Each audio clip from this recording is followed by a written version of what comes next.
Recruiting. Every ministry leader's favorite part of... Nope. I still can't get through it. Just kidding. No one likes recruiting. But it is a really important part of ministry. And if you just had a chance to watch our video on recruiting using the gardening approach, you can see that there are ways that recruiting can actually be pretty simple. Until 2020, that is. This year, things are different. There's a lot of churches who are still meeting just online. And for those churches who are meeting in person, a big portion of your church members are still at home. So what does this do with recruiting? How do we recruit during this time of pandemic? That's a great question. I'm so glad you asked.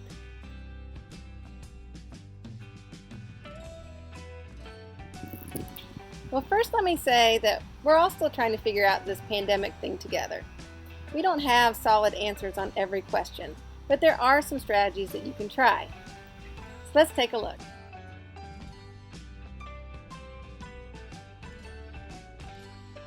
So in the gardening approach to recruiting, we talk about the importance of reaching out to your congregation twice. The first time to show them why your ministry is needed in a way that connects to the heart, and the second time to ask people if they want to volunteer. So what does this mean if you're not able to see your congregation in person? Well, it means you and your teenager are going to have a lot more in common, because you're both going to be searching YouTube for viral videos. And while he may still be looking for how to make the perfect dunk shot, or how many cookies a person can stuff into their mouth at the same time, you're going to be looking for good ways to tell a story in under 3 minutes. That's right, in this time of internet living, you're still able to connect with your church, only this time it will be online. And you're still going to want to include all the same things you would if you would have met with them in person. You want to share a personal story, show why your ministry matters in a way that connects with their heart. You're going to want to invite them to pray for your ministry as you begin plans. And you're going to want to let them know that you'll be back soon to give them an update on where things are. And this is actually a really great opportunity to work closely with your church leadership. Ask them if they'll help you put together a professional-looking video and help you share it.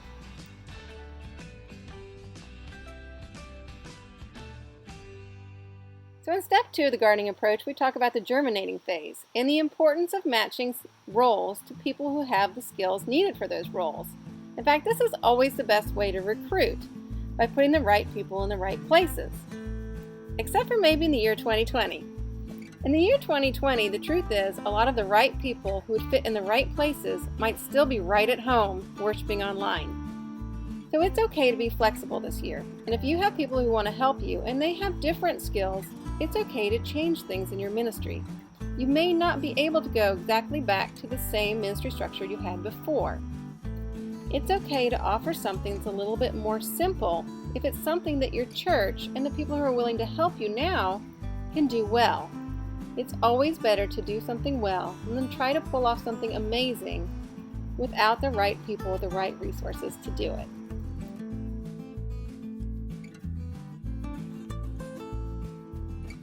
The third step in the gardening approach is the harvest, and this is where we talked about making the personal ask and then going back to the congregation for a general ask to everyone. We're still going to do this. We're just going to do it in a little different way. Instead of going back and meeting everyone in person, we're going to go back to the internet. You're going to make another video, this time with an update, and you're going to include a link that's easy for people to use to give you their contact information if they're interested in volunteering. You'll still reach out to each one of those people individually. And as far as the personal asks are concerned, yeah, you're still going to reach out to your network, make those phone calls, send those emails, but this is a great time to involve others too. So empower some people that you trust and tell them about what you're looking for and ask them if they'll help you recruit. This is a wonderful way during this time to expand your leadership team.